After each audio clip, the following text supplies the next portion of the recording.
name is Dr. Anthony Levatino. I'm a practicing obstetrician-gynecologist, and I've performed over 1,200 abortions. Today I'm going to describe a second trimester surgical abortion called dilatation and evacuation, or D&E. A D&E is performed between 13 and 24 weeks of pregnancy.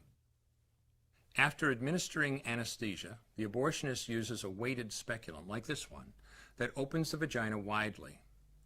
Because second trimester babies are so large, this greater access facilitates a late-term abortion. Late-term abortion requires that the cervix be prepared 24 to 48 hours in advance with laminaria.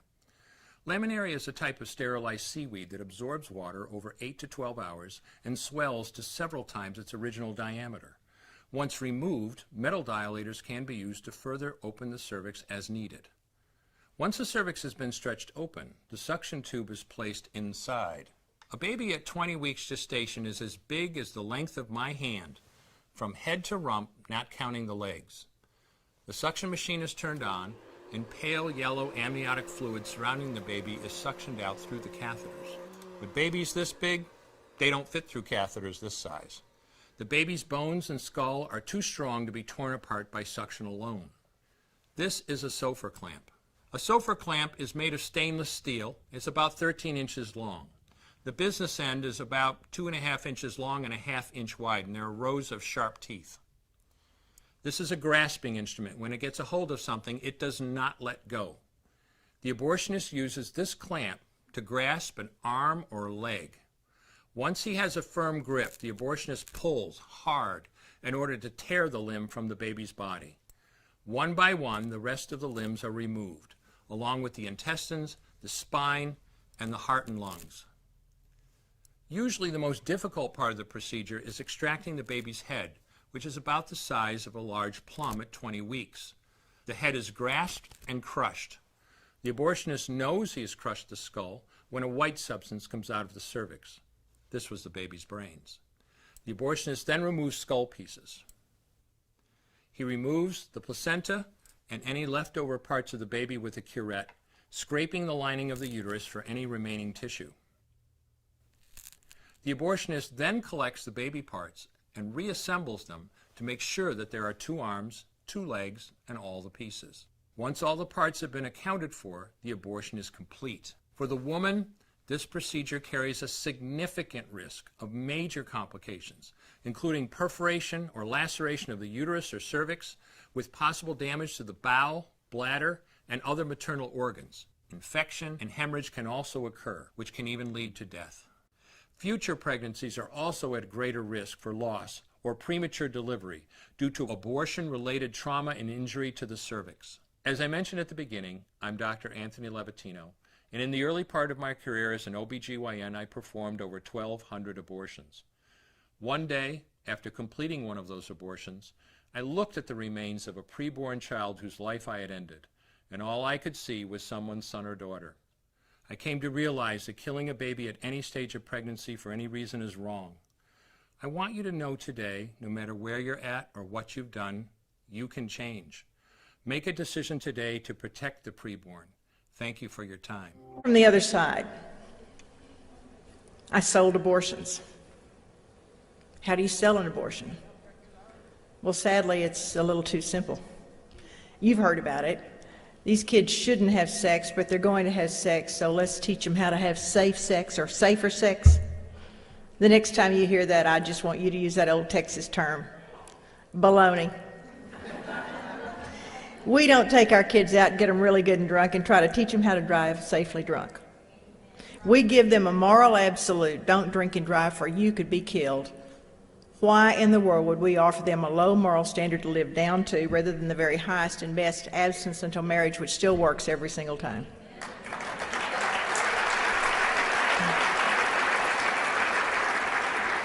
I'm glad to have so many youth here tonight, and there are a couple of things I want you to learn tonight. One is to develop some antenna. Now, what are antenna? Anytime someone tries to get you to laugh at their parents and their values, I want you to remember they're trying to sell you something that is not good for you. Flee from that. Go home and tell your parents. And the other thing is, anytime anyone tries to tell you how to have sex safely or tells you sex can be safe outside of marriage, I want you to run home and tell your parents quickly. Flee from that. The other thing is, some of you probably don't want to talk to your parents about sex. Well, trust me, your parents don't want to talk to you about sex either. But they are the ones you should talk to, because they are the ones who care for you and love you and make those rules because they care. So run home and talk to them when you hear someone like me. Now, our goal was 3 to 5 abortions between the ages of 13 and 18. And you can't just go to girls when they're 12 and say, I want you to start getting pregnant next year. You have to start much earlier than that. You have to break down the natural modesty. You have to become the expert in their lives, and you have to separate them from their parents and their values. And how do you do all of that? Well, sex education sells abortions, and we started in kindergarten. Now, in kindergarten, they just put the kids in a circle and go around the room, and they ask a very simple question. What do you say to call your private parts? Well, you know and I know every family in the world in this room has a different name for the private parts. So by the time you reach the 3rd or 4th child, it is clear to those children their parents do not know what they have. But we did. And we said, okay, boys, this is what you have, and girls, this is what you have, and don't be ashamed of your private parts. And you could look out on that playground, and they were sharing. We'd done it. They were starting to question their parents and their values. We started to break down the natural modesty, and we were becoming the sexperts in their lives. 1st, 2nd, and 3rd grade, we used at that time little square books with nude bodies, 6- and 7-year-old nude bodies with diagrams to show them how to have intercourse, 1 book per classroom. I'm delighted to tell you they don't use that book anymore, but they have pornography for kids in another form. They have a book that's for 4-year-olds called It's Not the Stork by Robbie Harris. They have a book for 7-year-olds, and I get these two confused. It's So Amazing, and then one for 10-year-olds. It's Perfectly Normal. All 3 of those books are by Robbie Harris. And I would encourage you to go to your local libraries, to your schools. I would ask you to ask to see the sex education material, for you will be shocked at what you will find in the public libraries and in your schools. We ran out of those books at our office recently, and I went to Barnes & Noble to purchase them. And when I got there, they were in the children's section on the shelf at the floor. I had to sit on the floor to get those books. But as an old grandmother, I bought every single one they had. I know they replaced them, but I did my part that day. So. In the 4th grade, children are encouraged to masturbate alone, and then in groups of 4 or 5 the same sex. Tell me that's normal. And then in the 5th and 6th grade, I came in. And my goal was simple. Now we had to get them sexually active. We had to get them on a low-dose birth control pill they would get pregnant on. And we had to pass out defective condoms or second condoms to those boys. Our goal was 3 to 5 abortions between the ages of 13 and 18. And so I had to get them laughing at their parents. I had to get them nodding with me. I had to be the one that was the smart one here. And so I would say, your parents don't understand you, do they? And of course, half of them thought they didn't. How many of you are mad at your parents right now? Half of them would raise their hands. And I would say, well, have you talked about sex with your parents? Actually, have you picked out somebody you'd like to have sex with? If you started having sex with that person, would your parents help you get some sort of protection to keep you from getting pregnant? Don't worry about that. Here's my card. Licensed counselors, telephone answered 24 hours a day. No one knew. We just sold one product. But this is the sad part. The next day, those girls would call. Maybe they couldn't drive. They would get to our clinic, and we would prescribe that low-dose birth control pill that we knew they would get pregnant on. Now, how did we do that? We prescribed a birth control pill that was such a low dose that in order to provide any level of protection, it had to be taken accurately at the same time every single day. For we knew one thing about teens: they don't do anything at the same time every day.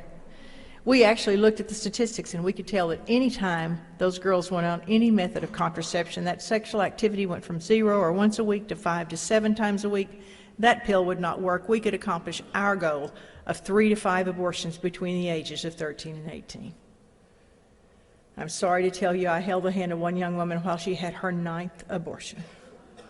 Abortion is a method of birth control in this country, a 43% repeat rate. 43% repeat rate. and now she's pregnant. Who is she going to call? My telephone is going to ring. And when that telephone rang, it was answered by telemarketers. They sold over the telephone. That's the point of sale for an abortion, the telephone. We couldn't call them telemarketers. That's far too insensitive. We called them telephone counselors. And they used a script designed to overcome every single objection. That's what sales is, isn't it? Overcome the objection, and you get the order, in this case, the abortion. And this poor, scared girl would confess, I think I may be pregnant. And this telephone counselor would get her script, and the first line was reassure. We can take care of your problem. No one needs to know. The first real question is, what's the first day of your last normal period? This poor, scared girl may or may not have figured that. She gives it to this so-called counselor, who puts it on a wheel designed to calculate the birth date of the baby, but she doesn't say birth date or baby. She says, you're 8 weeks pregnant. What did she do? She just confirmed this young woman's worst fear. I'm pregnant. You'd think she'd say, stop, how can you tell me over the telephone that I'm pregnant? But my friends, this is the pregnancy expert. That seed is planted, that fear is confirmed. The next question is this good news or bad news? If it were good news, she would not be calling an abortion clinic. It's bad news. And when she replies bad news, this counselor moves right in, but now she's simply identifying the fear. Why the fear? Oh, she's going to use it. She's going to use it to sell that abortion anytime that young woman moves away. Your parents don't have to know. You don't have to miss school. You don't have to drop out of work. The girl blurts out what the fear is, not realizing she's just armed that counselor with everything she needs to sell that abortion over and over again. Get your money, come on in. If abortions are so good for women, why aren't they free? Because this is still the largest unregulated legal industry in the nation today, second only to illegal drugs. We don't have any idea what the abortion industry really amounts to in this country, for because it's a cash business, so much can be just ripped off and unreported. While in this room tonight we're having a great time, there are girls and women across the city, across this state, across this nation, counting and counting and recounting their money. For in the morning they plan to walk through the door of an abortion clinic. They weren't fortunate enough to find the Women's Resource Center, the medical clinics. Abortions in this nation cost from $300 in Iowa to $12,000 for a second or third trimester abortion in California. Abortions are completed through all 9 months of pregnancy, not because of Roe v. Wade, but because of Doe v. Bolton, the companion case of Roe, the case out of Georgia, heard the very same day that said for the health of the mother, an abortion can be completed through all 9 months of pregnancy. You see, we understood that health encompassed mental health. So we would say to this frightened young woman, you would have problems with this pregnancy should you carry it to term, wouldn't you? She would say yes, and we'd chart it anxiety, emotional health. The biggest baby I ever held still was 32 weeks. That baby clearly could have lived outside its mother's uterus. You see, you have to have someone that does the Hansen maneuver when the abortionist is doing the abortion. You have to say, okay, the head's here, the buttocks are here, and you push the baby into the instruments.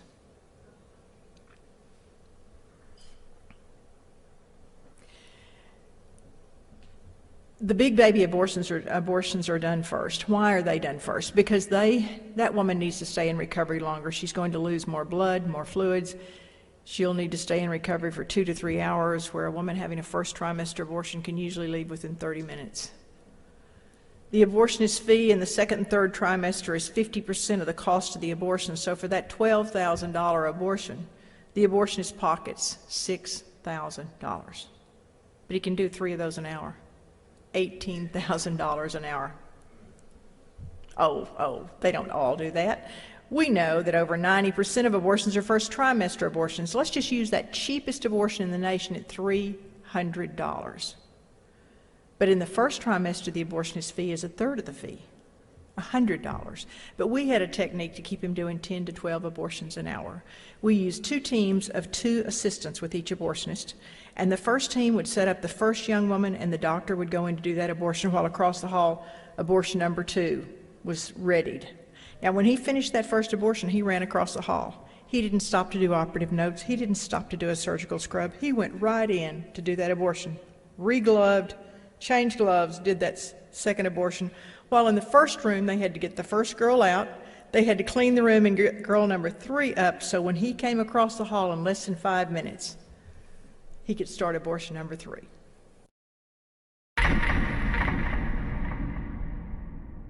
In 1934, Adolf Hitler sent a letter to American eugenicist Leon Whitney, complimenting him for a book he had written on sterilization. Whitney was the former executive secretary of the American Eugenics Society and a colleague of Margaret Sanger's. Sanger also published his writings in the Birth Control Review. In the book that Hitler was praising, Whitney had written that America could eliminate what he called the slum elements of society by sterilizing the lowest 25% of its population. He claimed this was necessary because such people are too stupid to understand or practice even simple methods of contraception. Besides, he said, the country would hardly miss them. One of the people he was talking about was named Elaine Riddick. At the age of 13, I became pregnant. I was raped by a guy that lived across the street from me. He snatched me off the street and molested me and threatened my life and said if I ever told anyone that he would kill me. When they was delivering my son, they sterilized me at the same time. They had approached my grandmother and said that if she wanted to continue to receive supplement, welfare and food stamps, or at this time they was giving out these surplus foods, canned cheese, I think it was, powdered eggs, and said that if she did not sign the X, that they were going to stop her supplements. Mind you, my grandmother was illiterate. She had never ever gone to school. She didn't understand what it was. So she signed the acts and they did this to me. I did not find out that they had sterilized me until I was 19 years old. I asked the state of North Carolina why they did this to me, and they said that because I was feeble-minded, that I would not be able to take care of myself, I would not be able to tie my shoes, that I was just incompetent. The state of North Carolina also said that I had never performed, at the age of 13, I had never performed a day's work in my life. They couldn't get me to do anything. But at the age of 13, I mean, should I not have been in school? They were saying that feeble-mindedness is hereditary. So they sterilized me so I would not produce my kind.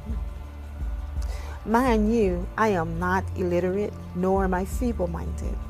I never went into high school, but yet I still acquired a college degree. They also justified that my child or my children would be feeble-minded. My son is the president of his own semiconductor company. He has his own construction company. And he has his own real estate company. I mean, how can you think that your government allowed or allowing these things to happen to a person, a life? You can't say nothing, you have no rights. To me, they took away all of my rights. They sterilized kids from my understanding and my knowledge as young as 8 years of age.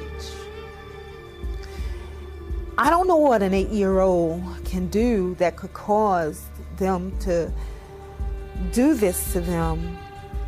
The only reason I can give myself is that because they're black. In 1961, social worker Sue Casebolt had been installed as the executive secretary of the North Carolina Eugenics Board. At a board meeting held 3 weeks later, she stated that she was going to keep a file on every child whose name reached her desk so that they could be picked up as soon as they reached childbearing age.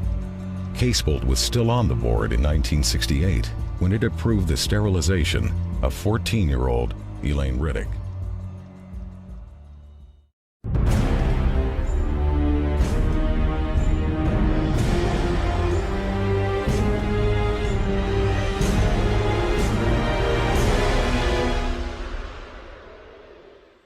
The only way possible of decreasing Negro population is by means of controlling fertility. Birth control facilities could be extended relatively more to Negroes than to whites, since Negroes are more concentrated in the lower income and education classes. We hope that the restraint of population growth can come about through voluntary means. But if it does not, involuntary methods will be used. There should be national sterilization for certain dysgenic types of our population who are being encouraged to breed.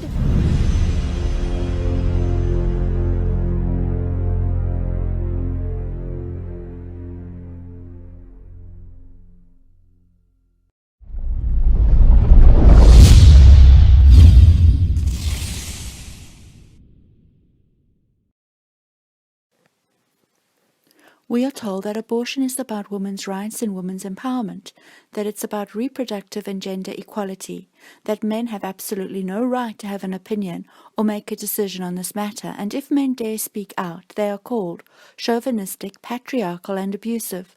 The whole debate has escalated into a massive war between those on the progressive left and others on the conservative right. Planned Parenthood gave the Margaret Sanger Award to Hillary Clinton for her contributions to the advancement of women's health care. Hillary called this a great privilege. She said she admired Margaret Sanger enormously, her courage, her tenacity, her vision. When I think about what she did all those years ago in Brooklyn, taking on archetypes, taking on attitudes and accusations flowing from all directions, I'm really in awe of her. There are a lot of lessons we can learn from her life, from the causes she launched and fought for and sacrificed for so greatly.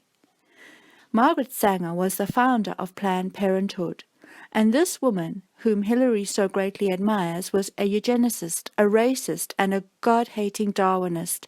She spent her entire life working to erode Judeo-Christian morality and to promote the feminism of today, which sees marriage and motherhood as unbearable tools of male oppression and burdens which need to be forcibly removed. To her mind, and to those who then and now applaud her, these were justified by the supposed science of evolution, which was seen to be on her side. Margaret Sanger hated black people. In particular, she despised the Australian Aborigine. Of these people, she said that they were only one step more evolved than chimpanzees and just under blacks, Jews, and Italians. She called them the lowest known species of the human family, just a step higher than the chimpanzee in brain development, having so little sexual control that police authority alone prevents him from obtaining sexual satisfaction on the streets.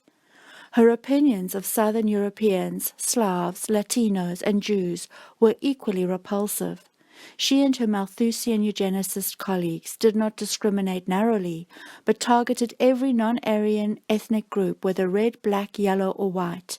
They placed clinics wherever they judged feeble-minded, syphilitic, irresponsible, and defective persons bred unhindered. By their estimation, 70% of the population fell into this unwanted category. With state-sponsored sterilization programs proclaiming to be the only viable means to improve the human race, Sanger's end goal was the perfecting of a master race. She was inspirational to Nazi eugenicists, and American eugenics policies provided a model for the Nazi regime to work from and to emulate. She was not alone. These beliefs were very popular in the late 19th and early 20th century. She was a contemporary and friend of Marie Stopes from England. Stopes was a member of the British Eugenics Society and wrote the book called Radiant Motherhood, dedicated to freeing women from the burden of fertility. She wanted parenthood to be impossible for the weakened, debased, and diseased people of the world. She believed only wanted children had worth, and that no person should be brought into the world unwanted. Her organization has over 600 abortion and sterilization clinics worldwide and performs over 3 million abortions per year. Her centers dominate the Australian reproductive health market, just as Sanger's do the US.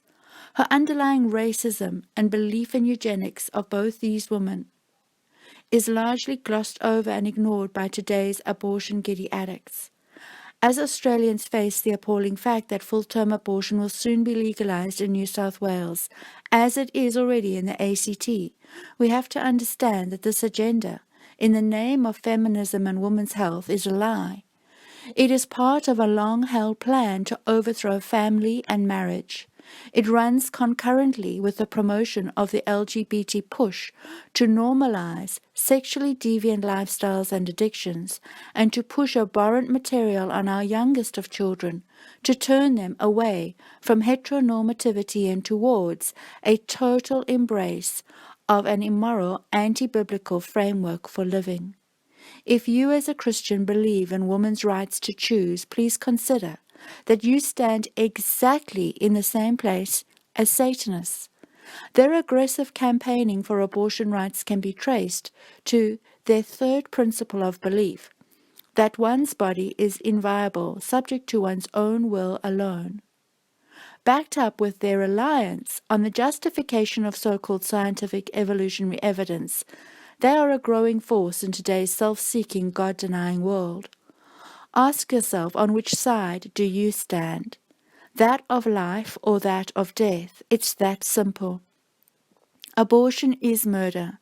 Murder for money, from blood and body parts. Murder for contraception.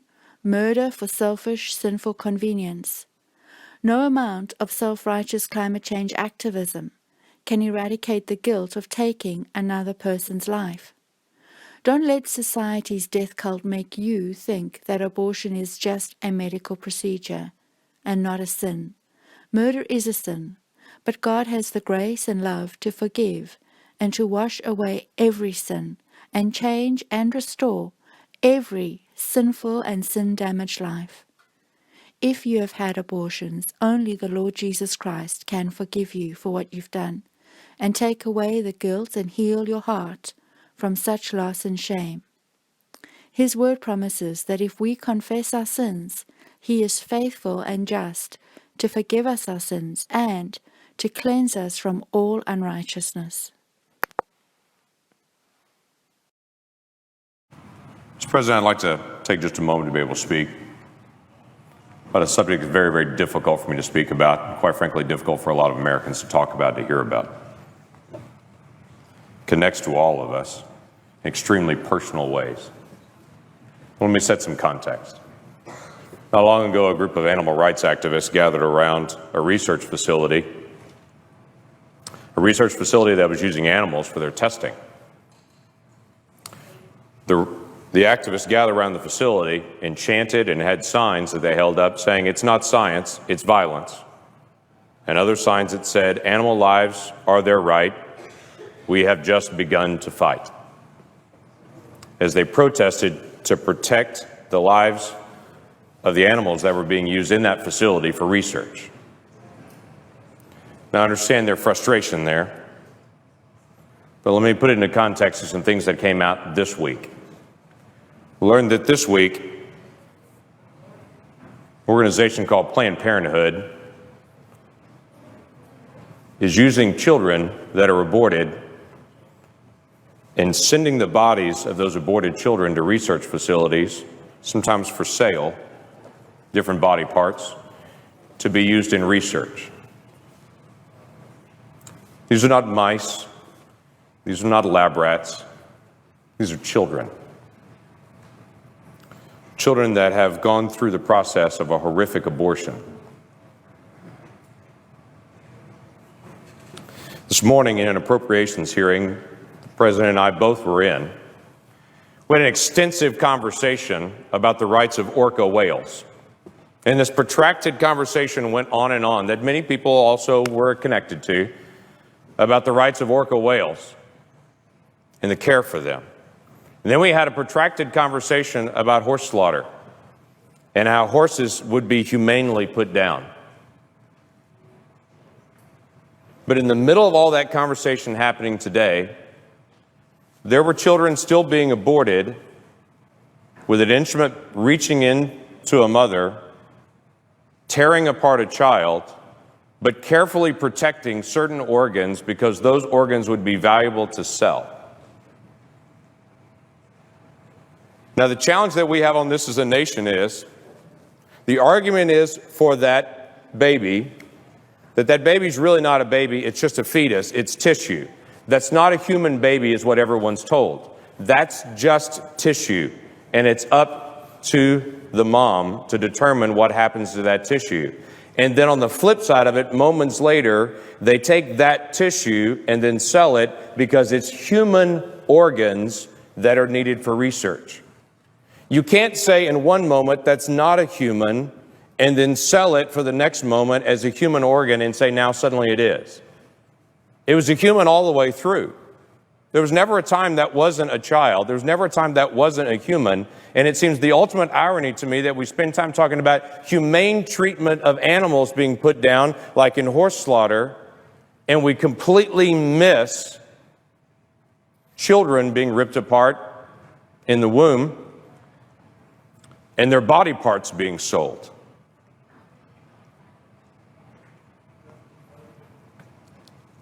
So here's how it happens. A mom comes into a facility, gives consent to have an abortion, makes that request. After that request is made, to some moms, and we don't know exactly how they choose which moms, to some moms, they then ask consent for their child after it's aborted to be used for research purposes. From the video that was put out this week, they said that was actually comforting to some moms, that they would know how traumatic the abortion is, that at least some good would come out of it, that those body parts would then be used for research to hopefully save other children, which again comes back to this ultimate irony that we would literally tear one child apart in an abortion with the assumption that hopefully that would actually help some other child in the future, missing out on the significance of the child that's right there that could be helped by protecting their life.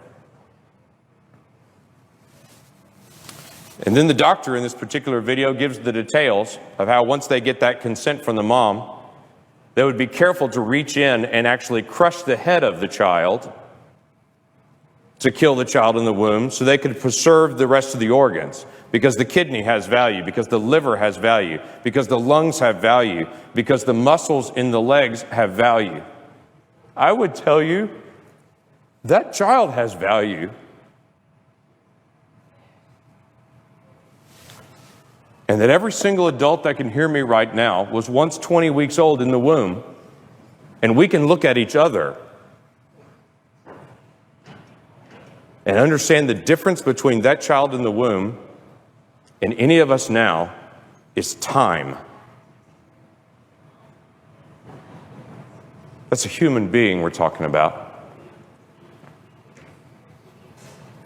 And it doesn't bring me comfort to know that one child is torn apart so that maybe they can do research on the child's organs to in some future moment help a different child.